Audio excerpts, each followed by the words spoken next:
Siapa yang kencing rakyat sebenarnya?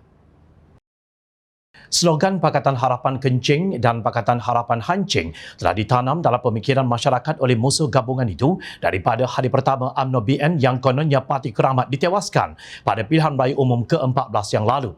Ramai yang telah termakan dengan propaganda ini, tetapi persoalannya sekarang, adakah benar PH telah kencing atau menipu pengundi? Soal naib Presiden Amanah Adli Zahari, beliau mengajak orang ramai yang ikhlas ingin kebenaran supaya merujuk kepada dokumen manifesto PH yang sehingga ke hari ini masih boleh diakses di pautan store.ubah.my manifesto_PH_BM.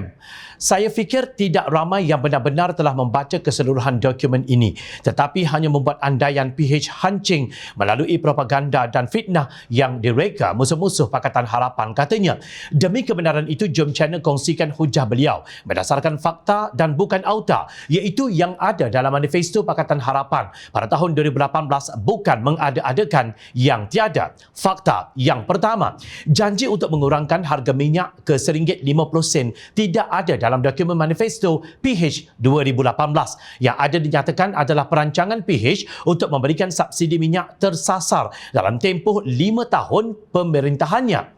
Fakta yang kedua, janji untuk menghapuskan hutang PTPTN tidak ada dalam dokumen manifesto PH 2018. Yang ada dinyatakan adalah perancangan PH untuk memberikan pengecualian bayaran balik kepada peminjam yang bergaji bawah RM4,000 sebulan.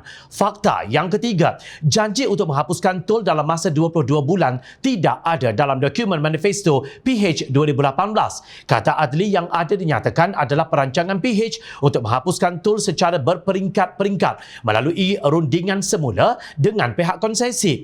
Perlu diingat, dalam masa setahun PH telah pun berjaya mengurangkan kadar bayaran tol sebanyak 18% dan pengurangan ini masih dapat dirasai rakyat sehingga ke hari ini. Apabila kita berhujah, kita perlulah memberikan fakta yang betul, kerana kita tidak mahu apa yang baik nampak jahat, apa yang jahat nampak baik di mata rakyat. Kesannya amat buruk kepada negara, ujar Adli. Menurut beliau, memang benar Tun Dr. Mahathir pernah mengeluarkan kenyataan manifesto bukan kitab suci, tetapi kenyataan ini telah diputar belit oleh musuh PH dan pemahaman yang diberikan oleh musuh PH telah lari daripada konteks sebenar. Beliau menjelaskan maksud Tun Dr. Mahathir pada waktu itu, manifesto adalah ciptaan manusia yang sifatnya adalah tidak sempurna. Tun Dr. Mahathir tidak bermaksud kerajaan PH langsung tidak mahu menunaikan manifesto. Ini kerana ada janji yang memerlukan lebih masa untuk ditunaikan, jelasnya.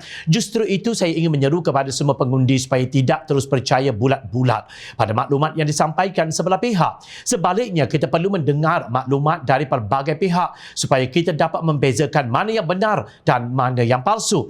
Kebenaran pasti akan menang, tegas Adli. Demikian apabila kumpulan arwah bidah berhujah seperti hadis yang dinyatakan dalam sabda Rasulullah sallallahu alaihi wasallam, maksudnya akan datang kepada manusia tahun-tahun yang penuh dengan penipuan dan tipu daya. Kata-kata pendusta dipercayai dan didustakan percakapan orang yang benar. Diberi amanah kepada pengkhianat dan dikhianati orang-orang yang amanah. Kemudian akan berkata-katalah golongan arwah bidah. Baginda sallallahu alaihi wasallam ditanya, siapakah golongan arwah bidah itu? Maka baginda sallallahu alaihi wasallam menjawab, orang yang bodoh lagi fasik berbicara, yakni mengurus berkaitan perkara umum yang besar. Hadis riwayat Ibnu Majah. Maknanya, hari-hari yang penuh dengan penipuan, pengkhianatan dan kebebalan itu telah muncul dengan menyembunyikan kebenaran.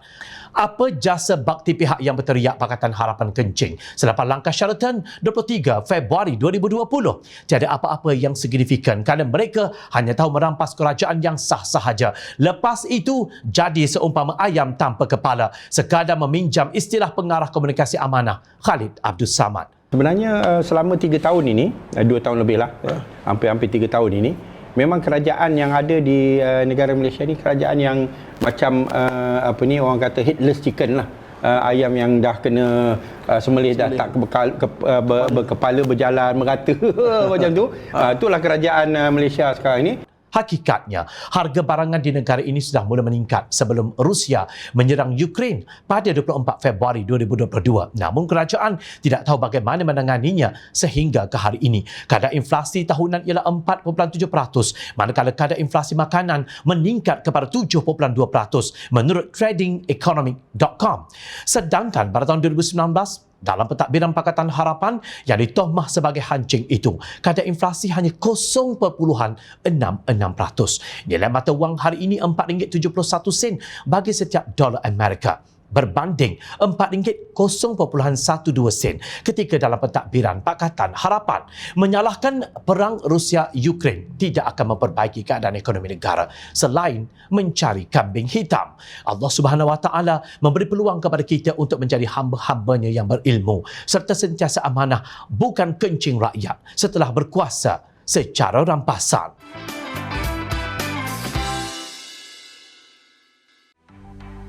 Mencari maklumat dan berita politik yang bebas, kupasan yang tepat, panas. Dapatkannya secara eksklusif hanya di Jom Channel. Komitmen kami, pentasan berita Isnin hingga Jumaat. Berbicara dan isu semasa, kami garapkan secara langsung. Panel-panel berkaliber dan profesional. Interaktif, pandangan anda kami raikan. Jangan lupa bersama kami di setiap hujung minggu dalam edisi khas mingguan. Jom Channel, moving forward, sharing a new experience.